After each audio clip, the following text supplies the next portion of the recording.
Physics দ্বিতীয় অধ্যায় গতির সূত্রগুলো রিভিউ করতেছি। ফার্স্টে কোনটার পরিচয় কী সেটা একটু জেনে নেই। ইউ আদিবেগ অর্থাৎ বস্তু, অর্থাৎ যে কোনো বস্তু যদি স্থির অবস্থায় থাকে অথবা কোনো গতিশীল অবস্থায় থাকে, শুরুতে যে বেগ থাকে সেটা হলো আদিবেগ। তারপর আছে ত্বরণ অর্থাৎ বেগ বৃদ্ধির হার, সময় আছে কতক্ষণ ধরে চলছে অথবা কতক্ষণ ধরে ত্বরণ প্রয়োগ করা হয়েছে। ভি হলো শেষ বেগ অর্থাৎ ত্বরণ প্রয়োগ করার পরে যে বেগ প্রাপ্ত হয় অথবা মন্দনের ফলে যে বেগ প্রাপ্ত হয়। আর এস হলো অতিক্রান্ত দূরত্ব। এখন বইতে মেইনলি এই তিনটা সূত্র দেওয়া আছে যেগুলো বহুল ব্যবহৃত। আরেকটা সূত্র ছিল বাট এইটা তেমনভাবে ইউজ করা হয় না, তাও জেনে রাখা ভালো। এস সমান u plus v by 2 × t. So প্রথম সূত্র যেটা ছিল সেটা হলো ভি সমান ইউ প্লাস এটি।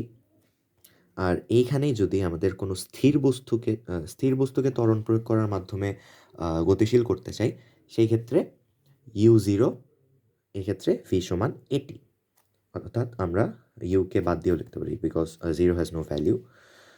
তারপরে অতিক্রান্ত দূরত্বের ক্ষেত্রে একটা সূত্র আছে, এস সমান u t plus half a t square. So সূত্রগুলো অবশ্যই মুখস্থ করতে হবে। সূত্র মুখস্থ করার ছাড়া কোনো উপায় নাই, বাট বুঝে মুখস্থ করতে হবে। সো এখানেও যদি আমাদের সেই আদিবেগ জিরো হয় তাহলে এটার টোটাল গুণফল তো জিরো হয়ে যাচ্ছে। এটাকে আমরা লিখতে পারি এস সমান হাফ এ টি স্কোয়ার। নেক্সটে আসি, ভি স্কোয়ার সমান ইউ স্কোয়ার প্লাস 2as। এখানেও যদি আমাদের ইউ জিরো হয় অর্থাৎ আদিবেগ জিরো হয়, অর্থাৎ বস্তু যদি স্থির অবস্থান থেকে অগ্রসর করা শুরু হয়, সেই ক্ষেত্রেই আমরা ইউ জিরো পাবো। আর এই ক্ষেত্রে আমরা লিখতে পারি ভি স্কোয়ার সমান 2as। আর এইগুলো সূত্রের প্রতিপাদন আমাদের ফিজিক্স বইতে খুব ভালো করে দেওয়া আছে, তো সেগুলো পড়ে নিতে হবে। সো এটার সাথেই রিলেটেড আছে নিক্ষিপ্ত ও পরন্ত বস্তুর ক্ষেত্রে সূত্র। সো নিক্ষিপ্ত পরন্ত বস্তুর ক্ষেত্রে সূত্র এইগুলো থেকেই মডিফাই হয়ে আসছে। জাস্ট আমাদের এইখানে কি হবে যে আমাদের ত্বরণ ছিল এ, সেইটা আমাদের প্রতিস্থাপিত হবে জি দ্বারা। জি কি? জি হইল আমাদের অভিকর্ষ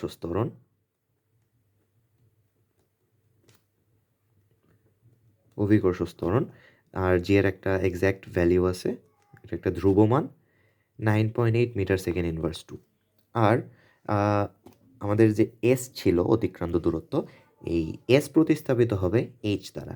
এইচ দ্বারা কি বোঝাচ্ছে? এইচ দ্বারা হাইট বোঝাচ্ছে, যে কত হাইটে উঠছে, উচ্চতা, অতিক্রান্ত উচ্চতা। ওকে, সো এখানে আমরা সর্বপ্রথম আসি পরন্ত বস্তুর ক্ষেত্রে। সো পরন্ত বস্তুর ক্ষেত্রে কল্পনা করতে গেলে আমাদের একটা চিত্র দেখাইতে হবে। চিত্রটা এরকম, ধরি এটা ভূমিকে এইভাবে দেখানো হয় আর কি। সো এই ভূমি থেকে ধরো এখানে একটা বস্তু আছে, এই বস্তুটাকে আমি নিচে মানে ফেলবো। সো এটা পরন্ত বস্তু হবে। পরন্ত বস্তুর ক্ষেত্রে আমরা যে কোনো জায়গা থেকে জিনিসটা তো ফেলতে হবে, কিন্তু এই বস্তুটা ফেলার আগে বস্তুটা তোমার হাতে স্থির ছিল না, অথবা যেখান থেকে পড়ছিল সেই জায়গাটা স্থির ছিল না। সো অবভিয়াসলি আমরা পরন্ত বস্তুর ক্ষেত্রে অলওয়েজ মনে রাখবো আদিবেগ অলওয়েজ জিরো হবে, নিক্ষিপ্ত বস্তুর ক্ষেত্রে না। নিক্ষিপ্ত বস্তুর ক্ষেত্রে এটা হবে না, পরন্ত বস্তুর ক্ষেত্রে অলওয়েজ আদিবেগ হবে জিরো। সো আমাদের এখান থেকে যে তিনটা সূত্র ছিল, এই তিনটা সূত্রে মডিফাই হয়ে এখানে আসছে। সরি, এখানে এস লিখছি, এখানে এইচ হবে, এখানে এইচ হবে। এটা হলো ভি সমান ইউ প্লাস জিটি। আমি বলছিলাম এ জি দ্বারা প্রতিস্থাপিত হবে। সো জি হইল মহাকর্ষীয় ধ্রুবক 9.8। বলছিলাম আদিবেগ জিরো হবে অনলি পরন্ত বস্তুর ক্ষেত্রে। আর এইখানে আদিবেগ কখন জিরো হবে? যখন আমাকে প্রশ্নে উল্লেখ করে দেবে যে কোনো বস্তু স্থির অবস্থান থেকে চলতেছে, সেই ক্ষেত্রে ইউ হবে জিরো। কিন্তু পরন্ত বস্তুর ক্ষেত্রে অলওয়েজ আদিবেগ জিরো হবে। সো এই সূত্রটা আমরা লিখতে পারি ভি সমান জিটি, এটাকে লিখতে পারি এইচ সমান হাফ জিটি স্কোয়ার। আর এইটাতে লিখতে পারি আমরা ইউ যেহেতু zero always, so V square সমান 2gh। বুঝতে পারছি? সো এই তিনটা গেল পরন্ত বস্তুর ক্ষেত্রে সূত্র। এখন এই তিনটাই জাস্ট চিহ্ন পাল্টে গিয়ে মডিফাই হয়ে নিক্ষিপ্ত বস্তু হবে। কারণ নিক্ষিপ্ত বস্তুর ক্ষেত্রে যখনই আমরা কোনো বস্তু উপর দিকে নিক্ষেপ করতে চাচ্ছি, সেই ক্ষেত্রে আমাদের যে মহাকর্ষীয় বল আছে সেই বলের বিরুদ্ধে কাজ হচ্ছে, অর্থাৎ নেগেটিভ কাজ হচ্ছে। নেগেটিভ কাজ হইলে আমাদের জি এর মান ঋণাত্মক ধরতে হয়। সো -9.8 মিটার সেকেন্ড ইনভার্স 2, এই মাইনাস দিয়ে কিন্তু মান বোঝাচ্ছে না, এই মাইনাস দিয়ে দিক বোঝাচ্ছে। আমরা এই বলের বিরুদ্ধে কাজ করতেছি দেখে এটা মাইনাস হচ্ছে। আমরা অলওয়েজ মনে রাখবো এটা দিয়ে দিক বোঝায়। ওকে, সো এই দিকের কারণেই হয় কি আমাদের মানে পরিবর্তন আসে, এই জন্য এখানে প্লাসের জায়গায় এখানে মাইনাস হয়েছে। সো জাস্ট পরন্ত বস্তুর মতোই নিক্ষিপ্ত বস্তুর সূত্র সেম, জাস্ট ভেতরে কী হয়েছে, মাইনাস হয়েছে। ভি সমান ইউ মাইনাস জিটি, এইচ সমান ut minus half gt square, আর ভি স্কোয়ার সমান ইউ স্কোয়ার মাইনাস 2gh। এখানে ইউ জিরো হওয়ার কোনো প্রশ্নই আসে না, কারণ তুমি যখন কোনো বস্তু নিক্ষেপ করতে যাবা তোমার অবশ্যই বল প্রয়োগ করতে হবে, আর ওইটা যে কোনো একটা বেগে তুমি নিক্ষেপ করবা। সো তুমি ইউ আদি বেগে নিক্ষেপ করবা।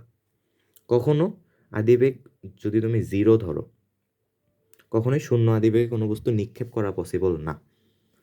ওকে, সো এইটা রিলেটেড আরেকটা জিনিস আছে, বিচরণকাল বা time of flight. Time of ফ্লাইটটা কি, কোনো বস্তু তুমি ইউ আদিবেগ নিয়ে নিক্ষেপ করছো, নিক্ষেপ করার পর এটা একটা উচ্চতায় তো যাবে। যখন তুমি বল নিক্ষেপ করো তখন তো অবভিয়াসলি বলটা নিচে ফিরে আসে। সো একটা সর্বোচ্চ উচ্চতায় গেল, সর্বোচ্চ বিন্দুতে গেল, সেই বিন্দু থেকে আবার নিজ অবস্থানে ফিরে আসলো। এই নিজ অবস্থানে ফিরে আসতে যে পরিমাণ টাইম লাগতেছে সেইটা এই সূত্র দিয়ে বের করা যায়, টি সমান 2u/g। আর এই ইউ আদিবেগ নিয়ে যে তুমি নিক্ষেপ করলা এটা অবভিয়াসলি একটা উচ্চতা অতিক্রম করবে, এবং সেই সর্বোচ্চ উচ্চতা আমরা প্রকাশ করি এইচ, এখানে সাবস্ক্রিপ্ট থাকে ম্যাক্স লেখা, অর্থাৎ maximum height h max. H ম্যাক্সটা আমরা নির্ণয় করতে পারি you square divided by 2g এই সূত্র দিয়ে। অর্থাৎ ইউ আদিবেগ নিয়ে নিক্ষেপ করা হয়েছে, এই সূত্রের মধ্যে তুমি ইউ এর মান দিবা, নিচে তো 2g আছেই, জি এর মান 9.8, তখনই তুমি এইচ ম্যাক্স অর্থাৎ সর্বোচ্চ উচ্চতা পেয়ে যাবা।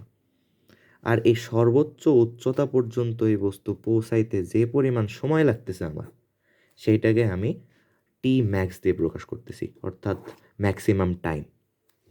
এই টি ম্যাক্সকে আমরা এই সূত্র লিখতে পারি টি সমান u/g, আর এইটা দিয়ে তুমি এই টাইম পেয়ে যাবে। সো এটাই ছিল দ্বিতীয় অধ্যায়ের গতির সূত্রর মেইন অথবা বেসিক কনসেপ্ট। আর কোনো সমস্যা হলে আমাকে জানাতে পারো। থ্যাঙ্কস।